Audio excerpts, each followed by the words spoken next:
একটু সান্ত্বনা দিল, দেওয়ার পর থেকে এই যে সর্বশেষ কথা, এরপরে আর কোনো এর সাথে আর মোবাইলে আর একটু হয়নি, তারপরে আর কোনো কথাবার্তা হয় না। এই কয়েকদিন যাবৎ কিন্তু আমরা দেখতে আছি, টিভি দেখতে আছি, এসেছি তাকে দেখা যায় না, কোথাও আমরা কোনো তার হদিশ পাইতে। প্রথম টিভিতে দেখতাম যে 3-4 জন গিয়ে একসাথে ব্রিফিং দিত, নামও আমি সঠিকভাবে জানি বা আমি এই ব্যাপারে কিন্তু ইন্টারেস্টেড। সে রাজনীতি করুক এটা আমি কোনো সময় চাইনি, যে কারণে তাকে কিন্তু আমি কড়া শাসন করি, করলে কী হবে। কিন্তু তাই বলি সে শুনে থাকে, কিন্তু এখানে আসার পর ওই তার গতিতে সে চলতে থাকে।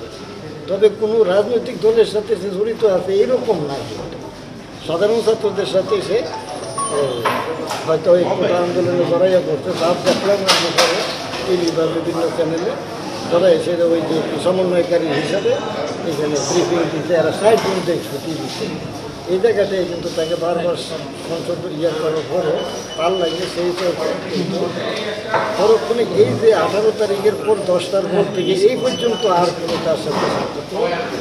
গতকাল দেখলাম ইত্তেফাক পত্রিকায় আমরা যে আসিফ মাহমুদ কিতে ঘুমের শিখা, তখন কিন্তু অস্থির হয়ে পড়ছে, তখন আর তত হুশ নাই যে আমার কিন্তু একমাত্র ছেলে, দ্বিতীয় আর কোনো ছেলে নেই, আমার এই একটাই ছেলে।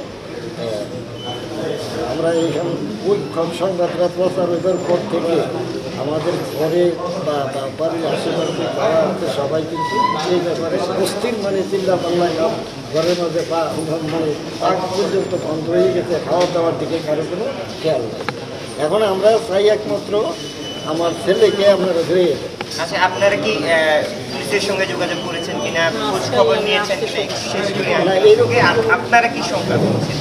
এইরকম কোনো কিছু পুলিশের সাথে আমি জিজ্ঞাসা করছি। এখানে আমার আবার পুলিশ লাইনে ওনারা জিজ্ঞাসা করার বললো যে আমি তো আঙ্কেল এই বিষয়টাকে আমি আপনাদেরকে শরীরে বলতে পারতেছি না, বুঝবো সম্ভব না। যদি পরিস্থিতিটা শান্ত হয় তাহলে আমি দেখতে পারবো যে কী হয়। এটার উপর নির্ভর করে তো আমরা পয়সা টাকার কত। একটা বিষয়, এই যে 18 তারিখের পর থেকে আজকে পর্যন্ত কোনো আইন শৃঙ্খলা বাহিনীর পক্ষ থেকে আপনাদের সাথে কোনো যোগাযোগ হয়েছে কিনা, বা গত আন্দোলনের সমন্বয়কারী, তো এই বিষয় থেকে কোনো ধরনের চাপ বা হুমকি ঝুঁকি আপনারা হয়েছিলেন? আঙ্কেল একটু বলবেন যে আপনারা থানায় জিডি করেছেন কিনা, আর আপনারা কি সংখ্যা করছেন একটু বলেন।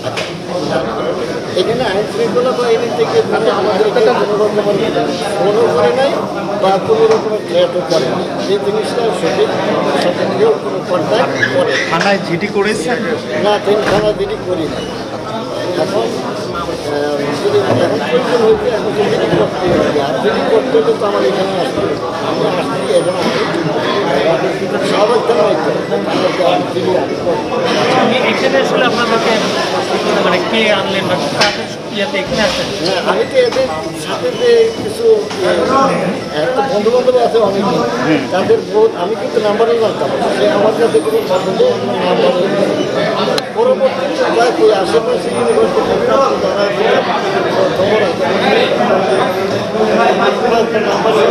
কিন্তু ফোন দিলে বন্ধ করছে। এখানে যে আসলেন ঢাকা এইখানে একবারে সাধারণত তো তার নামও জানি না, এখানে আসে কান্নাকাটি করতাম না। তখন হয়তো একটা ছেলে হয়তো মনে লাগবে সে পত্রিকা এই হিসাবেই কিন্তু